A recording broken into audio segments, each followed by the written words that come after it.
Hello everyone, कैसे हैं आप सब। एक बार पुनः शिव कोचिंग क्लासेस पर स्वागत है। क्लास 9th और क्लास 11th के बच्चों के लिए बहुत ही बढ़िया अपडेट है और एक गुड न्यूज है।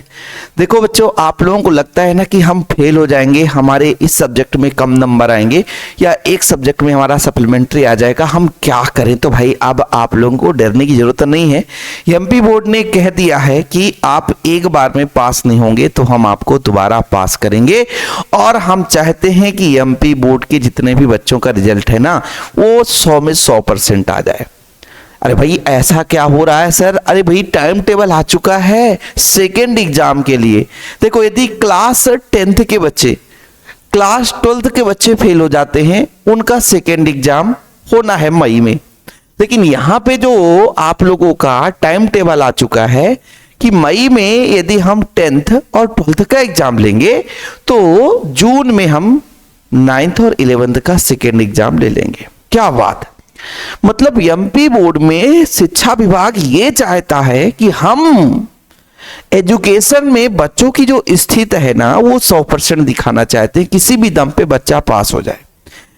अब इतना मैं आपको बता दूं कि जैसे क्लास 5th और क्लास 6 में आप देखो, कोई बच्चे यदि फेल हो जाता है तो बोलता है फिर से उनको पढ़ाओ, एक ही साल में पास कराओ, यानी पास कराना है, ये मास्टर की जिम्मेवारी है। अब यहाँ पे 9th और 11th वाले बच्चों के लिए भी आ गई गुड न्यूज कि बेटा साल बर्बाद नहीं होगा, पास हो जाओ, किताबी ज्ञान हो चाहे ना हो, तुम रट्टा मार और रट्टा मार के पास हो जा, खत्म। लेकिन कोई बात नहीं है यार, बच्चों का भविष्य है, एक साल पढ़े नहीं तो साल तो बर्बाद नहीं हो। लेकिन मैं जहां तक अपने दिल की बात करता हूं, मैं इन चीजों पर सपोर्ट नहीं करता हूं। जानते हैं क्यों? क्योंकि यदि बच्चा इस तरीके से उसको लुभावना मिलेगा ना, यार एक बार नहीं होगा दोबारा पास हो जाएंगे, कोई दिक्कत नहीं, पढ़ना नहीं है, ऐसे में बच्चा पढ़ेगा नहीं, और पढ़ेगा नहीं जब तक ज्ञान नहीं रहेगा तो डिग्री हासिल करने से कुछ भी नहीं है, बाद में आपसे लाइन लगने के अलावा कुछ भी नहीं है।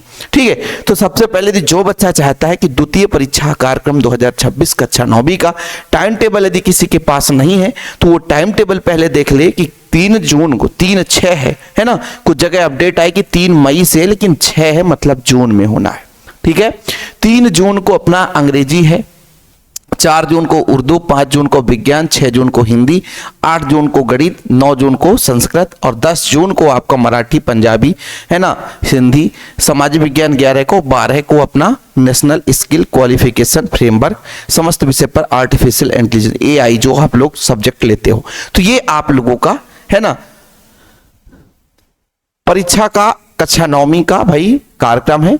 परीक्षा, वार्षिक परीक्षा केवल प्रायोगिक परीक्षा में अनुपस्थित अनुत्तीर्ण विद्यार्थियों की परीक्षा, जो है ना प्रायोगिक परीक्षा में अनुत्तीर्ण हो गए, अनुपस्थित हो गए, उनका भी परीक्षा आयोजित कराया जाएगा 3 और 12 के बीच में। संस्था प्रमुख अपने आधार पर आयोजित करा सकते हैं। बहुत सारे बच्चे सोचते हैं ना कि सर प्रैक्टिकल क्या फिर से लिखना पड़ेगा, प्रैक्टिकल का एग्जाम फिर से देना पड़ेगा। जो प्रैक्टिकल में पास हैं, जो प्रायोगिक में पास हैं, उनको फिर से एग्जाम देने की कोई जरूरत नहीं पड़ेगी। बाकी आप लोगों का जो, ठीक है, आप लोगों का जो भी प्रारंभिक परीक्षा प्रारंभ से 10 मिनट पहले पूर्व जाना है, मतलब सब कुछ समय वही रहेगा, जिस आधार पर आप पहले पेपर देते हैं वही आपका समय रहेगा। यदि क्लास 11th के बच्चे यहां पर जुड़े हैं तो क्लास 11th के बच्चे भी देख लें कि जो पहला पेपर होने वाला है 3 तारीख को भौतिक का होने वाला है, 3 जून को देख लो। फिर बच्चों आप लोगों को 3 जून में ड्राइव एंड डिजाइन, मतलब यहाँ पे 2 शिफ्ट में रखा गया है, 1 बजे से 4 बजे तक है ना, 1:30 बजे से 4:30 तक और 9 से 12 बजे तक।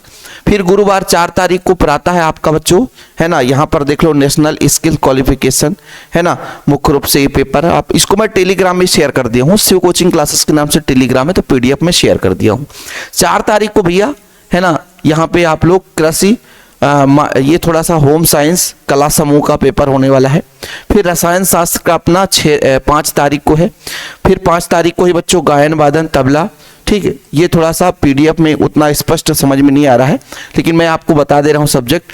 6 तारीख को आपका संस्कृत है। फिर 8 जून को है अपना गणित। फिर 8 जून को ही मनोविज्ञान है। 9 जून को समाज शास्त्र है।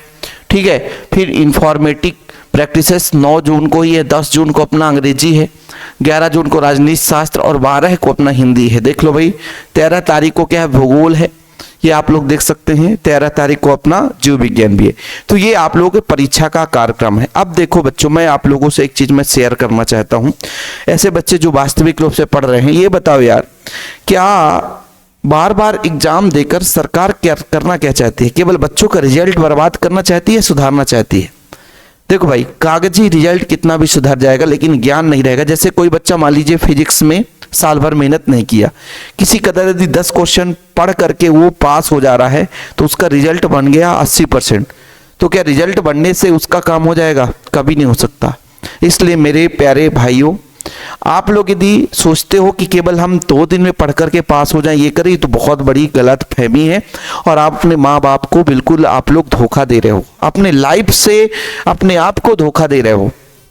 यदि आप लोगों को भाई इस रिजल्ट के चक्कर में अपना रिजल्ट सुधारने की मतलब अब जो गवर्नमेंट चाहता है, तो प्लीज यार आप लोग अपना जो पढ़ाई है उसको बंद ना करें, बिल्कुल पढ़ते रहें। आपके पास यदि समय है तो ये मत सोचें कि हमारा यदि जून में पेपर है तो हम देखेंगे। आपके पास अभी मार्च का कुछ दिन समय है, फिर आपके पास अप्रैल का है, फिर मई का है, तो ऐसे में आपके पास पर्याप्त समय मिल जाता है। देखो भाई, जनवरी, फरवरी, मार्च, अप्रैल, मई, जून, 6वां महीना जून में ही आपका पेपर है। मई में क्लास 10th और क्लास 12th का हो जाएगा, जून में आपका पेपर होगा। तो जो बच्चे वास्तव में यदि किसी कदर मान लीजिए मेहनत नहीं कर पाए तो उनके पास 3 महीने का समय, मतलब मार्च, अप्रैल, मई, 3 महीना तो नहीं कहूंगा लेकिन मोटे मोटे तौर पर 2 महीने का समय है। और इस 2 महीने में आप चाहो तो ताबड़तोड़ मेहनत करके कर सकते हो। लेकिन हाँ भाई, ज्ञान के लिए जरूर भटको। इधर उधर आप लोग केवल परसेंट के लिए नहीं तो फिर से फेल हो जाओगे। ज्ञान के लिए भटको। आप लोग टास्क बना लो कि आज एक चैप्टर इसको ऐसे पढ़ना है, तो भाई आप लोगों को वो टास्क में कंप्लीट करना है, ताकि आप लोग भाई इधर उधर भटके नहीं, वो बढ़िया आपकी तैयारी हो सके। और आप लोग यदि इधर उधर सोचेंगे तो फिर दिक्कत हो जाएगी। यानी class 9th, class 11th, class 10th, 12th सबका सेकेंड बोर्ड एग्जाम या सेकेंड एग्जाम, द्वितीय वार्षिक परीक्षा कार्यक्रम रख दिया गया है। पहले भैया एमपी बोर्ड ने लाया रुक जाना नहीं परीक्षा, बोले रुक जाना नहीं, बेकार है यार, अब चलो हम बच्चों को पास करना। ये हमारा, हम तो नहीं मानते हैं कि बच्चों को किसी कदर पास कराने की, ये बिल्कुल गलत है, क्योंकि बच्चा इस तरीके से और लचीला होता जा रहा है। उसका स्किल देखो भाई, कुछ जो पढ़ने वाले तो पढ़ ही रहे हैं, लेकिन जो मीडियम बच्चे हैं ना, जिनको उतना ज्यादा किसी से कोई डर नहीं है, ना माँ बाप से, ना इधर उधर से, तो वो बच्चा और कमजोर होते जा रहा है यार, क्योंकि उसको डर ही नहीं है। एक बार नहीं होगा दोबारा हो जाएंगे, क्या चिंता, साल भर हम ऐसे ऐश करेंगे और वो पूरा साल भर मजे में उड़ा देता है, साल भर समय बर्बाद कर देता है, क्योंकि उसको डर ही नहीं है। अब वो डर ही नहीं है कि पूरक हो जाएंगे, फेल हो जाएंगे तो अगले बार पेपर दे लेंगे। तो इसलिए मैं तो इन सारी चीजों को उतना दिल से सपोर्ट नहीं करता हूं। अब गवर्नमेंट का रूल से फॉलो सबको करना पड़ेगा, लेकिन मेरा जो स्वयं का विचार है, ऐसा नहीं होना चाहिए, ताकि स्ट्रिक्ट रूल्स हो कि बच्चा यदि नहीं पढ़ेगा तो फेल, ताकि वो अगले साल मेहनत करेगा। ठीक है, आने वाला बच्चा भी थोड़ा सा मेहनत करने के लिए सजग रहेगा। चलिए, एक छोटा सा इंफॉर्मेशन था, इसको मैं टेलीग्राम में शेयर कर दिया हूं।